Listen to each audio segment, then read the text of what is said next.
नमस्कार। कॉन्ट्रैक्ट की अपनी लेक्चर सीरीज में मैं डॉक्टर अमिताभ सिंह आज जिस टॉपिक के साथ उपस्थित हूं वो है गारंटी पार्ट 3। और यहां गारंटी पार्ट 3 में डिस्कस करेंगे राइट ऑफ श्योरिटी कि गारंटी के कॉन्ट्रैक्ट में प्रिंसिपल डेटर अपनी लायबिलिटी नहीं निभा पाता, जो वादा उसने किया वो नहीं कर पाता, उस लायबिलिटी को बियर करता है श्योरिटी। तो आखिर श्योरिटी को क्या राइट्स मिलेंगे कॉन्ट्रैक्ट ऑफ गारंटी में? तो श्योरिटी को 3 लोगों के खिलाफ राइट मिलेंगे। सबसे पहले वो प्रिंसिपल डेटर की जिम्मेदारी निभा रहा है तो उसे प्रिंसिपल डेटर के खिलाफ राइट मिलेगा। प्रिंसिपल डेटर के खिलाफ उसे 2 राइट मिलेंगे। पहला राइट होगा राइट ऑफ सबरोगेशन, जिसे सेक्शन 141 में डिस्कस करेंगे। इसके बाद आएगा राइट ऑफ इंडेमनीफाई, मतलब जो प्रिंसिपल डेटर है उससे कंपनसेशन लेने का भी राइट मिलेगा, और ये होगा सेक्शन 145 में। अब राइट मिलेंगे क्रेडिटर के खिलाफ, क्योंकि मेन जो कॉन्ट्रैक्ट था वो किसके किसके बीच में था? क्रेडिटर और प्रिंसिपल डेटर के बीच में था। तो अब क्रेडिटर के खिलाफ क्या राइट मिलेगा? वो राइट होगा राइट ऑफ सिक्योरिटीज, सेक्शन 141 में डिस्कस किया गया है। यहां 2 चीजें आएंगी, सिक्योरिटीज एट इंसेप्शन, उसकी चर्चा होगी, और उसके बाद securities which comes in the hand of creditor subsequently, जो सिक्योरिटीज बाद में आती हैं उनके लिए क्या व्यवस्था है, और उसमें देखेंगे इंग्लिश लॉ का क्या कहना है और इंडियन लॉ की क्या पोजीशन है। अब इसके बाद मान लीजिए कि कॉन्ट्रैक्ट के इस गारंटी के इस कॉन्ट्रैक्ट में एक से ज्यादा श्योरिटीज हैं, तो वो आपस में को श्योरिटी कहे जाएंगे। तो को श्योरिटीज के खिलाफ उसके क्या राइट होंगे, श्योरिटी के क्या राइट होंगे? यहां पर दो राइट्स आएंगे। सबसे पहला राइट आएगा कंट्रीब्यूट इक्वली का, मतलब 2 या 2 से ज्यादा अगर कोष आपके श्योरिटीज हैं तो वो आपस में जो कंट्रीब्यूशन लेंगे वो इक्वली कंट्रीब्यूट करेंगे, ऐसा सेक्शन 146 में देखेंगे। और कभी कभी ये को श्योरिटीज अलग अलग सम्स के लिए भी लायबल हो सकते हैं, तो इसकी चर्चा सेक्शन 147 में करेंगे।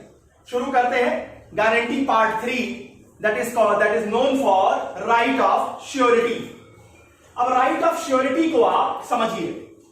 गारंटी की अगर आप इसी ट्रायंगल पे फिर से आ जाइए, यहां पर बैठा दीजिए क्रेडिटर को, यहां बैठा दीजिए प्रिंसिपल डेटर को, और यहां बैठा दीजिए श्योरिटी को।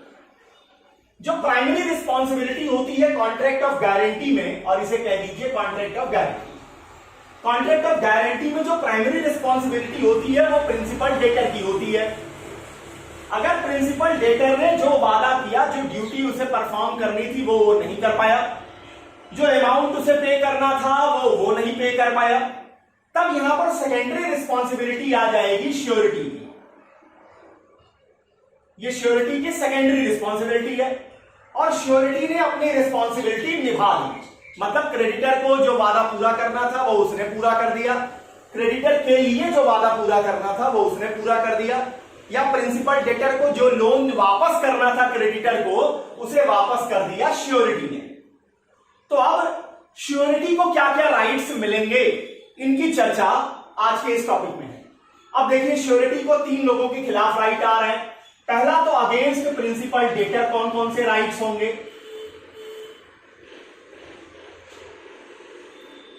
अब इसके बाद क्रेडिटर के खिलाफ कौन कौन से राइट्स मिलेंगे? और अगर मान लीजिए को श्योरिटीज आते हैं तो फिर को श्योरिटीज के खिलाफ क्या क्या राइट्स मिलेंगे? अब एक एक करके देखिए। सबसे पहले देख लीजिए अगेंस्ट प्रिंसिपल डेटर क्या क्या राइट्स मिलेंगे। अब यहां पर जो सेक्शन आएंगे वो सेक्शन आएंगे 141 और साथ में 145। तो 141 में एक राइट आएगा, 145 में दूसरा राइट आएगा। 141 में जो राइट आएगा वो सबरोगेशन का आएगा। सॉरी, ये 140 में है, इसे यहां ठीक कर लीजिए, सबरोगेशन, और यहां आएगा इंडेमनीफाई। जी, अब देखिए सबरोगेशन किसे कहते हैं। सबरोगेशन का कॉन्सेप्ट आप ट्रांसफर ऑफ प्रॉपर्टी में भी पढ़ चुके हैं, सीपीसी में भी देख चुके हैं। यहां सबरोगेशन का वही सेम मीनिंग आएगा। सबरोगेशन का मतलब क्या होता है कि जब एक पार्टी जो है किसी दूसरे पार्टी की लायबिलिटी को बियर कर लेती है, जब एक पार्टी किसी दूसरे पार्टी की लायबिलिटी को बियर कर लेती है तो वो पर्सन, वो पार्टी जिसने लायबिलिटी बियर की है, वो क्रेडिटर की जगह जाके बैठ जाएगी, वो क्रेडिटर की पोजीशन को होल्ड कर लेगी। अब यहां क्या होगा, प्रिंसिपल डेटर के खिलाफ जो पैसा ड्यू है या जो ड्यूटी प्रिंसिपल डेटर को परफॉर्म करनी थी, प्रिंसिपल डेटर ने उस पैसे का पेमेंट नहीं किया, उस लोन का पेमेंट नहीं किया या ड्यूटी को परफॉर्म नहीं किया और ड्यूटी ड्यू हो गई, पैसा ड्यू हो गया। श्योरिटी ने क्या किया, वो पैसा पे कर दिया क्रेडिटर को या ड्यूटी परफॉर्म कर दी क्रेडिटर के लिए। तो अब राइट ऑफ सब्रोगेशन कहता है कि श्योरिटी जो होगी, श्योरिटी जो होगा वो पोजीशन ले लेगा क्रेडिटर की। मतलब वो सारे राइट्स जो प्रिंसिपल डेटर के खिलाफ में किसको मिलते, क्रेडिटर को मिले हुए थे, अब मिल जाएंगे श्योरिटी को। सारे के सारे राइट मिल जाएंगे श्योरिटी को। जरा सेक्शन 140 देखिए, where guaranteed debt has become due और default of principal debtor to perform a guaranteed duty has taken place, the surety upon payment और performance of all that he is liable for is invested with all rights which the creditor had against principal debtor। मतलब सीधे सीधे section 140 कहता है कि surety जो होगा वो कहां सेट कर जाएगा, श्योरिटी ले लेगा जगह किसकी, क्रेडिटर की। अब क्रेडिटर के जो भी राइट्स मिलते अगेंस्ट प्रिंसिपल डेटर के, वो सारे राइट्स किसको मिल जाएंगे, श्योरिटी को मिल जाएंगे। अब आ जाइए सेक्शन 145 क्या कहता है। देखिए, कॉन्ट्रैक्ट ऑफ गारंटी में एक इंप्लाइड कॉन्ट्रैक्ट अंदर मूव करता है। वो क्या भाई, श्योरिटी जिम्मेदारी ले रहा है किसकी, प्रिंसिपल डेटर की। तो कहीं ना कहीं प्रिंसिपल डेटर ने इंप्लाइड तरीके से एक्सेप्ट कर रखा है कि अगर मैं अपनी जिम्मेदारी नहीं पूरी कर पाया और आप मेरी जिम्मेदारी पूरी करेंगे तो मैं आपको कंपनसेट करूंगा। इस बात की जिम्मेवारी इंप्लाइड तरीके से कहीं ना कहीं प्रिंसिपल डेटर लिए रहता है। अब सेक्शन 145 का कहना है कि मान लीजिए जो ड्यूटी परफॉर्म करनी थी प्रिंसिपल डेटर को, जो लोन चुकाना था प्रिंसिपल डेटर को, वो नहीं चुका पाया। उसे किसने चुकाया, श्योरिटी ने। किसने ड्यूटी परफॉर्म की, श्योरिटी ने। तो श्योरिटी ने इस ड्यूटी को परफॉर्म करने में, इस लोन को चुकाने में जितना भी पेमेंट किया, जितना भी खर्च किया है राइटफुली, मतलब जो उसे करना चाहिए था, जो करना जरूरी था, वो सारे क्लेम्स को वो कंपनसेट करा सकेगा। किससे, प्रिंसिपल डेटर से। इनसे रिकंपनसेशन वो मांग सकेगा, इनसे वो इंडemnify कर सकेगा। लेकिन अगर मान लीजिए कोई पेमेंट उसने रॉन्गफुली कर दिया, राइटफुली नहीं है, कोई ऐसा पेमेंट कर दिया जिसको करने की जरूरत नहीं थी, कोई ऐसी ड्यूटी परफॉर्म कर दी जो नहीं करनी थी, तो वहां रॉन्गफुली किए गए पेमेंट या किए गए काम के लिए कंपनसेशन वो डिमांड नहीं कर सकेंगे प्रिंसिपल डेटर से। इसी बात को सेक्शन 145 में डिस्कस किया है। 145 क्या कहता है, 145 कहता है in every contract of guarantee there is an implied promise by the principal debtor to indemnify the surety and the surety is entitled to recover from the principal debtor whatever sum he has rightfully paid under the guarantee, but no sums which he had paid wrongfully। मतलब जो rightfully पे करेंगे उन्हें वो claim कर सकते हैं principal debtor से, लेकिन जो रॉन्गफुली करेंगे उनके लिए वो क्लेम नहीं कर सकेंगे। इस टॉपिक पे केस आती है सी के अबू बेकर वर्सेस के पी आयशू। सी के अबू बेकर वर्सेस के पी आयशू। आयशू की स्पेलिंग इनकी बड़ी टेढ़ी है। 2000 का ये फैसला है। यहां हुआ क्या, यहां हुआ ये कि प्रिंसिपल डेटर ने मान लीजिए कि 10 लाख रुपए का लोन लिया था, 8 लाख रुपए प्रिंसिपल डेटर ने चुका दिए थे। प्रिंसिपल डेटर ने 10 लाख रुपए का लोन लिया था क्रेडिटर से, 8 लाख रुपए प्रिंसिपल डेटर ने चुका दिए थे। अब क्रेडिटर के दिमाग में यह था कि जो श्योरिटी है वो कहां तक रिस्पॉन्सिबल होगी। तो यहां कोर्ट ने कहा कि बचे हुए 2 लाख रुपए के लिए ही आप श्योरिटी का गला पकड़ सकते हैं, आप श्योरिटी से डिमांड कर सकते हैं, और श्योरिटी भी जो 145 में कंपनसेशन मांगेगा या इंडेमनीफाई होना चाहेगा प्रिंसिपल डेटर से, वो केवल 2 लाख रुपए की ही डिमांड कर सकेगा। तो मतलब यहां प्राइमरी रिस्पॉन्स, इस केस में एक चीज और फिक्स होती है कि प्राइमरी रिस्पॉन्सिबिलिटी किसकी है, प्राइमरी रिस्पॉन्सिबिलिटी प्रिंसिपल डेटर की है, और जहां तक वो चूकेगा, जहां तक वो नहीं कर पाएगा, सिर्फ उस बचे हुए रेसिडुअरी पोर्शन के लिए या रेसिडुअरी सम्स ऑफ मनी के लिए ही लायबल होगा श्योरिटी। अब आगे आते हैं, ये हो गया पहला राइट श्योरिटी का प्रिंसिपल डेटर के खिलाफ। अब आ जाइए प्रिंसिपल डेटर और श्योरिटी का राइट क्रेडिटर के खिलाफ। क्रेडिटर के खिलाफ क्या राइट है, यहां पर एक ही सेक्शन है, सेक्शन नंबर 141। ये क्या कहता है, अब जरा मिक्स करके पढ़िए, यहां बहुत क्लियर है। सेक्शन 140 में हमने देखा कि जब श्योरिटी प्रिंसिपल डेटर की जिम्मेदारी निभा देगा तो श्योरिटी किसकी पोजीशन ले लेगा, श्योरिटी पोजीशन ले लेगा क्रेडिटर की। तो इसका मतलब कि क्रेडिटर को इस गारंटी के कॉन्ट्रैक्ट के इंसेप्शन में, शुरुआत में जितनी भी सिक्योरिटीज मिली, चाहे उन सिक्योरिटीज के बारे में श्योरिटी को पता था या नहीं था, वो सारी श्योरिटीज का हकदार अब कौन हो जाएगा। चूंकि श्योरिटी ने अपनी ड्यूटी निभाई है, तो अब क्रेडिटर को जो सारे राइट्स मिल रहे थे, जो सारी सिक्योरिटीज क्रेडिटर को मिली थी, अब वो किसके पास आ जाएंगी, श्योरिटी के पास आ जाएंगी। और मान लीजिए कि क्रेडिटर के किसी कारनामे से उसमें से कुछ सिक्योरिटीज का लॉस हो जाता है, तो श्योरिटी वहां तक डिस्चार्ज हो जाएगी जहां तक लॉस होता है। तो सेक्शन 141 में एक शब्द इंपॉर्टेंट है, एट द इंसेप्शन, मतलब वो सारी सिक्योरिटीज कब की होनी चाहिए, कॉन्ट्रैक्ट ऑफ गारंटी के स्टार्टिंग की होनी चाहिए। अब यहां देखिए, इसमें आगे भी एक प्रश्न आएगा, उस पर थोड़ा रुकते हैं। यहां पर प्रश्न पहला आता है, 141 कहता है द सिक्योरिटीज, यहां पर सीधे सीधे क्या किया है, श्योरिटी ने प्रिंसिपल डेटर की जिम्मेदारी निभा दी। Then the surety have all rights over all securities which creditor have at the inception of suretyship irrespective of the fact that the surety have knowledge, that the sureties have knowledge about all securities or not.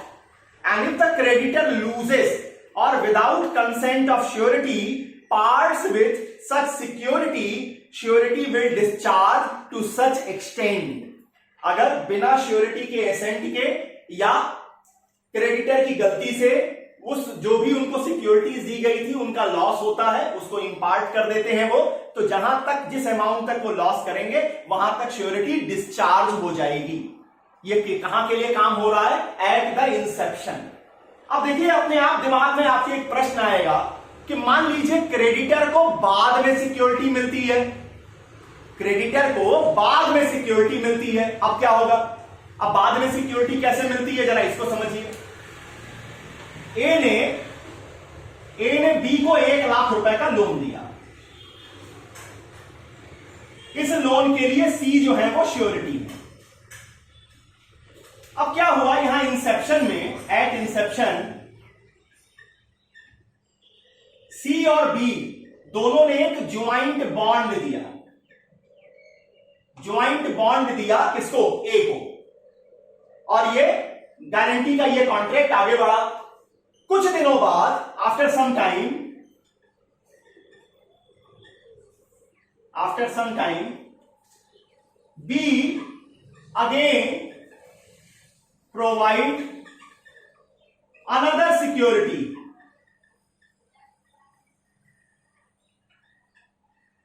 Security, for same date, कुछ दिनों बाद B ने एक और security दे दी ए के हाथ में। अब प्रश्न उठेगा कि अब ये जो बाद वाली सिक्योरिटी है, क्या इस सिक्योरिटी का राइट भी श्योरिटी को मिलेगा, और क्या अगर इस बाद वाली सिक्योरिटी को लॉस हो जाता है क्रेडिटर के काम से, तो क्या श्योरिटी वहां भी डिस्चार्ज हो जाएगा। अब यहां पर इंग्लिश लॉ और इंडियन लॉ में अंतर है। इंग्लिश लॉ कहता है, इंग्लिश लॉ का कॉन्सेप्ट बहुत प्यारा है। इंग्लिश लॉ का सीधा कॉन्सेप्ट है, तू जहां जहां चलेगा मेरा साया साथ होगा। मतलब क्या है?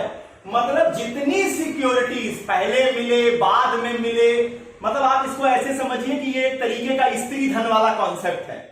स्त्री धन में क्या कहते हैं? Eight the inception of marriage, before the marriage, after the marriage, मतलब शादी के पहले, शादी के समय, शादी के बाद, कहीं से मिले, बॉयफ्रेंड से मिले, पति से मिले, ससुराल से मिले, जहां से मिले, वो सारा धन किसका है? स्त्री का धन माना जाएगा। वो स्त्री क्या होगी? पूर्ण स्वामिनी होगी 2005 के बाद। अब वहां कोई डिफरेंशिएशन नहीं है।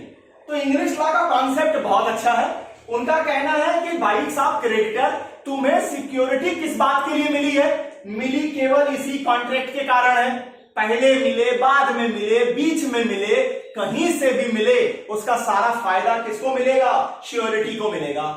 और अगर तुमने नालायकी की, जिसके कारण बाद में मिलने वाली सिक्योरिटी को भी अगर लॉस होता है, तो श्योरिटी डिस्चार्ज हो जाएगा। भारत में क्या है? भारत वाले कहां मानने वाले हैं? भारत का कहना है कि नहीं साहब, बाद वाली सिक्योरिटी को अगर लॉस भी हो जाए तो भी श्योरिटी डिस्चार्ज नहीं होगा। देखिए, इंडियन लॉ की जो पोजीशन है वो ना आप लॉजिक से सपोर्ट कर पाएंगे, ना ही आप कॉमन सेंस लगाएंगे तो आपको लगेगा कि सच में भारत में common sense is very uncommon. Law की पोजीशन को भी देखते हुए यही लगता है। इंग्लिश लॉ यहां पर ज्यादा प्रूडेंट नजर आता है कि क्रेडिटर साहब, आपको जो भी सिक्योरिटी मिली है, पहले मिले, बाद में मिले, कभी भी मिले, मिली इसी कारण है कि आप गारंटी के कॉन्ट्रैक्ट में आए हैं। अगर आप गारंटी के कॉन्ट्रैक्ट में ना आए होते तो कौन भला आपको सिक्योरिटी देने जाता? अगर आपने लोन न दिया होता तो बी क्यों आपको सिक्योरिटी देने जाता? तो इसलिए यहां पर इंग्लिश लॉ ज्यादा प्रूडेंट नजर आता है in comparison to Indian law. अब आते हैं कि जो श्योरिटी का राइट्स को श्योरिटी के खिलाफ क्या होता है। अब आप कहेंगे को श्योरिटी कहां से आ गया? तो को श्योरिटी को आप ऐसे समझिए कि कभी कभी जो श्योरिटी होते हैं वो एक से ज्यादा होते हैं। राइट ऑफ श्योरिटी अगेंस्ट को श्योरिटी। अब ये तीसरा राइट, अगेंस्ट को श्योरिटी। अब यहां देखिए, ए ने बी को दिया है लोन 1 लाख रुपए का। अब यहां पर सी, डी, ई और एफ, ये 4 लोग क्या है? को श्योरिटीज हैं। ठीक है। अब यहां आप ऐसे ले लीजिए, ये ट्रायंगल कुछ इस तरह से बनेगा। लोन ए ने दिया बी को, तो लोन देने के कारण ए हो गया क्रेडिटर, बी हो गया प्रिंसिपल डेटर, सी, डी, ई, एफ जो है वो को श्योरिटी है। अब देखिए, जो यहां क्रेडिटर का राइट होता है वो क्या होता है? को श्योरिटीज ज्वाइंटली भी लायबल होते हैं और सेवरली भी लायबल होते हैं। मतलब ए चाहे तो सी, डी, ई, एफ चारों को इकट्ठा कह सकता है 1 लाख रुपए मेरे वापस करो, क्योंकि बी नहीं दे पा रहा है, या केवल वो सी से भी कह सकता है कि भाई साहब आप मुझे 1 लाख रुपए दो। अब मान लीजिए कि अगर सी ने पूरा पैसा चुका दिया, तो अब सी को डी, ई और एफ के खिलाफ क्या राइट मिलेगा? को श्योरिटीज के खिलाफ क्या राइट मिलेगा? इसको डिस्कस करता है सेक्शन नंबर 146 एंड 147। 146 क्या कहता है? 146 का कहना है कि अगर कोई कॉन्ट्ररी कॉन्ट्रैक्ट नहीं है, अगर कोई कॉन्ट्ररी कॉन्ट्रैक्ट नहीं है, तो जो को श्योरिटीज हैं वो इक्वल कंट्रीब्यूट करेंगे। सीधा, अगर कोई को मतलब कॉन्ट्ररी कॉन्ट्रैक्ट नहीं है, अगर कोई अलग से कॉन्ट्रैक्ट है, कॉन्ट्ररी कॉन्ट्रैक्ट है तो बात अलग है। अगर कोई कॉन्ट्ररी कॉन्ट्रैक्ट नहीं है तो सारे को श्योरिटीज बराबर बराबर कंट्रीब्यूट करेंगे। इसका क्या मतलब? अब यहां इसी एग्जांपल में मान लीजिए सी ने क्या कर दिया है? पेड कर दिया, पेड ₹1 लाख। ठीक है। अब 146 को लगाइए, तो डी, ई और एफ ये कितने लायबल होंगे? 25,000 ईच। पे टू, किसको पे करेंगे? सी को। देखिए 25-25 क्योंकि 4 यहां पर कोश्योरिटीज है, 1 लाख रुपए का पूरा लोन है, तो यह किसका मतलब कहां से कितनी रिस्पॉन्सिबिलिटी आ रही है? अब 4 लोगों ने लिया है तो वो बराबर बराबर कंट्रीब्यूट करेंगे। 146 का ये कहना है। तो बराबर कितना हुआ? सी का अपना 25,000, वो कहां से वसूलेंगे? वो वसूलेंगे वो प्रिंसिपल डेटर के खिलाफ। प्रिंसिपल डेटर से जाकर 145 में वो इंडemnify करेंगे, वो अलग की बात है। लेकिन वो डी, ई और एफ से कितना क्लेम कर सकेंगे? 25,000 रुपए देने के लिए डी, ई और एफ जो होंगे वो रिस्पॉन्सिबल माने जाएंगे। ये कहना है सेक्शन नंबर 146 का। यहां कोई दिक्कत नहीं है, दिक्कत 147 में है। जरा उसे देखिए 147 क्या कहता है इसी एग्जांपल में। अब इसी एग्जांपल में देखिए, घुमा दीजिए। आप ये जानते हैं कि कोश्योरिटीज जो होते हैं वो अलग अलग सम्स के लिए भी लायबल हो सकते हैं। अब देखिए, अब यहां पर डी ने जिम्मेदारी ली 20,000 तक की, ई ने जिम्मेदारी ली 10,000 तक की, और एफ ने जिम्मेदारी ली 20,000 तक की। ध्यान दीजिएगा, डी ने कितने तक की जिम्मेदारी ली है? 20,000 रुपए तक की। ई ने कितने तक की जिम्मेदारी ली है? 10,000 रुपए तक की। और एफ ने कितने तक की जिम्मेदारी ली है? 20,000 रुपए तक। ठीक है। अब यहां देखिए, अब यहां बी सबमिट 50,000, प्रिंसिपल डेटर ने कितना लोन दे दिया? 50,000 दे दिया। 50,000 लोन प्रिंसिपल डेटर ने दे दिया। सी ने कितना दिया? सी सबमिट 50,000। सी ने कितना दिया? 50,000 रुपए सी ने दे दिए। अब सी को क्या करना है? सी को कंपनसेशन क्लेम करना है डी से, ई से और एफ से। तो पहले तो 50,000 जो सी ने दिया, इसको आप 4 पार्ट में डिवाइड कीजिए कि सी की खुद की लायबिलिटी कितनी होगी। तो यहां हर आदमी की लायबिलिटी होगी 12,500 रुपीज ईच। अब देखिए, अब सबसे पहले ई को पकड़िए। ई कितने तक के लिए लायबल है? ई लायबल है 10,000 रुपए तक के लिए। तो आप ई से कितना ले लीजिए?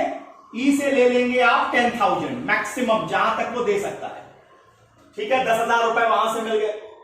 अब 50,000 में से 12,500 सी का निकाल दीजिए, 10,000 ये निकाल दीजिए, मतलब 22,500 रुपए आपके निकल गए। अब बचा कितना?